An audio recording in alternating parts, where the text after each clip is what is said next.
setup of this event is so awesome, I'm removing a sin right off the bat. The song playing is quite the hype for an event full of stipulations, so that's another sin removed. Is a Falls Count Anywhere match scheduled for... That sign behind Lillian Garcia saying my other sign was suspended for steroids made me laugh so hard, and we're just beginning here. Is a Falls Count Anywhere match. I honestly can't think of any better way to kick off an event with extreme rules. He doesn't care or like anyone. Gee, you think? Hey, nice move there. Property damage. Again, ladies and gentlemen, Falls Count Anywhere. That's the 5th reminder that this match is a Falls Count Anywhere match. Likely going to give you about 100 more, depending on how long this match goes. Two men who cannot be counted out, cannot be disqualified. In case everybody watching at home is mentally challenged, let me state the obvious here. No, the traffic, no! Look at that! Alright, I gotta admit, I laughed so hard at that. Caution cone bounces off Umaga with no effect, and Jeff gets booed in the face as a result of his own idiocy. I'll remove one sin. Unfazed. Could be it. Guaranteed this referee had to get his hand bandaged after whacking the floor and even the asphalt outside so many times. Super heavyweight Samoan. At this point, Jeff is just fucking around with Umaga, right? Oh, look out. One like equals one prayer for the death of that chair. Its family is devastated by their loss. Hey, look at this! Oh, That was pretty innovative, even if Jeff's ass hurt by the many bumps he hit on the way down. Walking by a Pepsi machine, so might as well say product placement. I know your secrets, WWE. I'm a sorcerer of sins here. these two men now are outside. To be honest, 80% of this match is walk-in, and more walk-in. Umaga may be just absolutely content on punishing Jeff Hardy. Wait, I see it now. Jim Ross is trying to be put in the sin book of records by breaking the record of most times the commentators state the obvious. Ow, my hands! Him in a Attempted murder. broken stead, and now where in the hell? Jeff Hardy lives his lifelong dream of ascending Shawn Michaels. Hey, don't do this, Jeff! No! Oh my! Fuck you to the cameraman who didn't even bother to show that landing. Great moment ruined. Ah, look over there. Found the mats that both Umaga and Jeff landed on. Dumbass production crew forgot to continue pulling the mat just on the very case that the camera would be pointing in that direction. Previously on One Night Stand Extreme Rules. Perhaps the most grueling match in WWE history. In what way is this match more grueling and more dangerous than freaking Hell in a Cell? This match is about putting your opponent on a stretcher and pushing it across a finish line. Sounds more like a competition at a track and field event at school. Mick Foley is addicted to barricades. These guys will endure inhuman punishment. AT&T Mobile Voting. Previously on ECW. There are 5 wrestlers competing in the Singapore Cane match, yet there are only 4 Singapore Canes above the ring. Also, these sticks were not made in Singapore. They are Japanese katanas called shinai. I heard that the only reason ECW called them Singapore Canes is because of some kid in Singapore who got his ass whipped by those weapons as a punishment. Oh, my kill switch! You know, I have a question for you, Taz, regarding CM, you know. You guys said it was annoying when I referred to CM Punk as CM, and I agree too. But hearing Mike refer to him as CM is twice as annoying. Look at this! All wrestlers team up on the bigger wrestler in a multi-man match cliche. Strike 3! Okay, that one had me laughing. Got the cane! Oh, come on. Chavo hit Shawn Merriman by accident. You can't fault him for that. Secondly, allowing a fan to hit the wrestlers. I don't care if this guy's famous in the NFL. He's not a WWE wrestler. No countouts, no disqualifications! Considering every single match had no disqualifications or countouts, there's absolutely no reason to constantly remind us. Look at Trevor! That cane slipped out of John before he landed on the ground, so that wasn't really extreme. There's a garbage can with kendo sticks at ringside. Why didn't they just put that in the ring and let the 5 wrestlers get extreme immediately? John Morrison, real bad. Haha, you missed John both times. I was gonna stop him! Cane spanking. Anything except to walk right into it. Twitchin' Tommy. As much as we all love Ron Simmons, I can't think of a reason for him to appear, as this interview with Mr. McMahon wasn't awkward in any way, or much of a damn moment at all. I'm guessing that air horn was the cue to start John Cena's music? And certainly Cena and JBL have... I can easily understand John clapping hands with his fans, but he hesitated for about 5 seconds before clapping the hand of that kid. Why the pause? And he was back there taping his show. Cena not to be outdone. Dick measuring contest with the turnbuckles. Cena likes to fight. Uh-oh, look out here. I'm adding in 2 sins because that was one of the most humiliating attempts of going over the top rope I have ever seen. John runs halfway across the ring and decides to jump out of the ring, likely due to suicidal thoughts. You're not wearing gloves.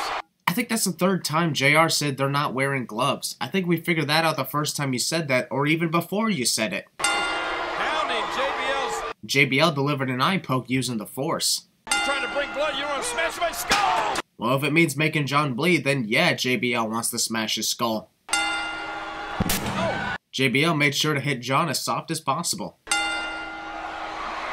John seriously tried to deliver an FU when that obviously would not make JBL bleed in any way. Let me see your head, Cena. Let me see it. Seriously? John obviously hit the ring post with his hand, so why isn't the referee checking his hands for any cuts? They could be bleeding, you know.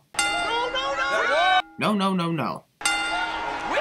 I can tell that the main reason JBL brought out that whip was to secretly promote Kingdom of the Crystal Skull, which had been released a couple of weeks before this event.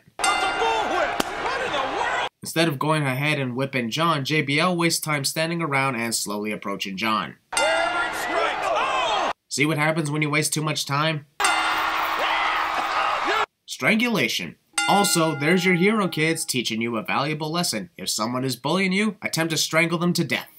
With the graphics viewing here, it seems like coming up next is the stretcher match. Well, guess what? That hype for what's next was just a way to prank you all. Haha. Is an I Quit match. I like the idea of the female wrestlers competing in an I Quit match. There's just one problem though. Why the fuck does the referee not have a microphone for this match like there usually is? It's not exactly a humiliating loss if no one can hear you. Hell, I listened to the ending of this match so many times, and not once did I hear Melina shout, "I quit." So I'm just adding in 5 sins right off the bat. Previously on WWE. A couple of months ago. Ah, the photographer fell. They seriously even did a replay for that? It was that funny, huh? The crew forgot to change the mat, and JBL's blood remains on the canvas for this match. Yeah, don't confuse that with tapping out. Well, even if Beth tapped out, it wouldn't matter as this is an I Quit match, not your average submission match. Intensely, but it certainly had a good. Nice try, Beth. I saw you jumping into the ring post. See? Didn't hear at all. As a matter of fact, I didn't even see Melina mouth the words "I quit." So this referee just rang the bell because he was likely bored of his job. Whoops, have mercy. Mike Adamle being a cock blocker. Also, skip. Shawn's pyro going off too late. But Batista said, Shawn, why didn't you just lay down at WrestleMania? Because if Shawn Michaels laid down for Ric Flair at WrestleMania and allowed his career to continue, he'd be the biggest loser in WrestleMania history, as no one would do that. And remember what Batista said, I will hurt you, Shawn. Wrestler proclaims that he's going to hurt his opponent in their match cliche. Going right after Batista, early part of the matchup again, stretcher matchup. That was fun! Do it again! With any other match, I'd say the... Stripping the stretcher naked. Here he comes, but he does not look to be 100%. Gee, you think? Shawn onto the stretcher, the super kick caught him! I think this is the first time in so many years that the commentators referred to the sweet chin music as a simple super kick. I know that's what it is, but it just feels wrong to not call it sweet chin music the way Shawn delivers it. I don't want to go, please don't take me! Instinctively, perhaps. Seriously, do I have to create a bonus round on the many times the commentators say instinctively or on instincts? Because I lost track of how many times they said it tonight. Chris Jericho's attempted motivation. I just hope Shawn's not attempting what I think he is. Go home, Shawn, you're drunk. Irony. Alright, Chris is just stalling time now, isn't he? WWE showed the same promo 2 pay-per-views in a row with only a slight altering in the second half. And I am gonna use my rematch clause. Your rematch was inside a steel cage and you lost that match, so this is not your rematch as part of your rematch clause. Oh, can't see me. I'm over here. Try and find me. Oh, now I'm over here. Can you see me now? Alright, I'm definitely removing a sin right there. Seeing the shadow of Randy Orton behind Triple H in the darkness was awesome and scary at the same time. Is an amazing accomplishment for someone. Why is the referee checking these two for weapons in what is about to be a fucking last man standing match where weapons are likely to be used 90% of the time? There are no rules in this match except for make sure your opponent stays down for the count of 10. There is literally no reason for the referee to be checking and possibly confiscating any weapons brought to the ring.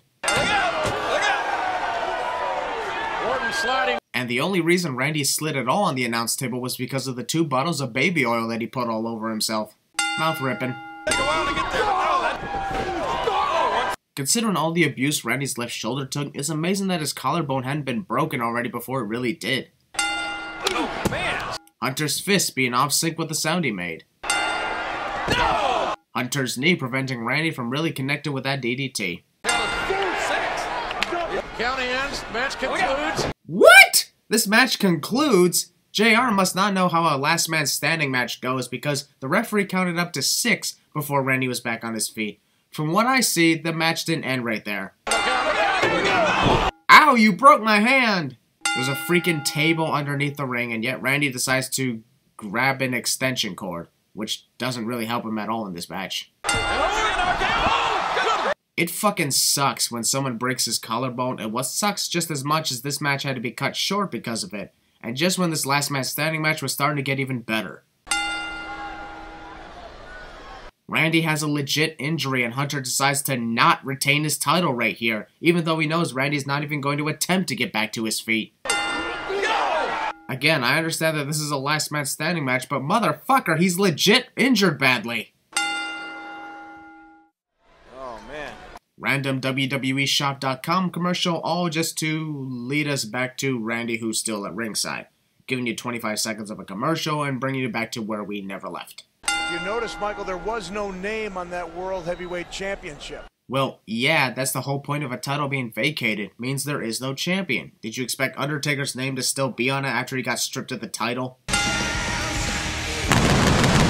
Man, the Pyro's been taking many smoke breaks and coming back late at this event. Again, Mick, the rules. Nope, we already know how the rules of a TLC match goes, Michael. Skip! Undertaker has never been in a table, ladders, and chairs match before. That's like the 3rd or 4th time since the entrances that you've told us that. The Undertaker may actually try to prove a... Seriously? Undertaker didn't see that? Edge was still getting back to his feet when Undertaker was facing the ring, and yet he didn't see Edge running toward him. What's better than 1 pair of tables? 2 pairs of tables! No need to think this table setting up thing is going to blow up in my face. If Undertaker cannot win this match, he'll be gone forever. Or until it's convenient in the plot to bring him back. Ultimate opportunist. Now let me bring up a point here. There's a few ladders on this side of the ring, one of which is tall enough to reach the world title, and yet Edge decides that he should go all the way to the other side of the ring and pick up a ladder that's clearly not tall enough to reach the title.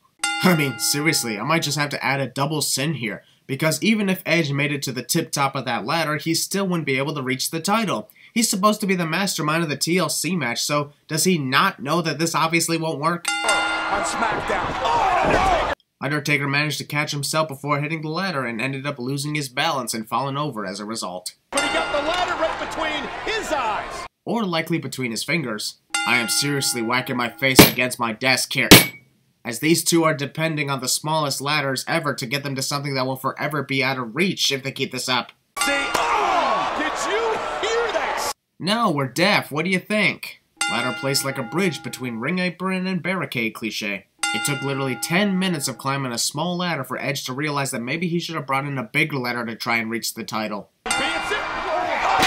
Undertaker focused from his emotions and used the force to give Edge a low blow. The ladder didn't break.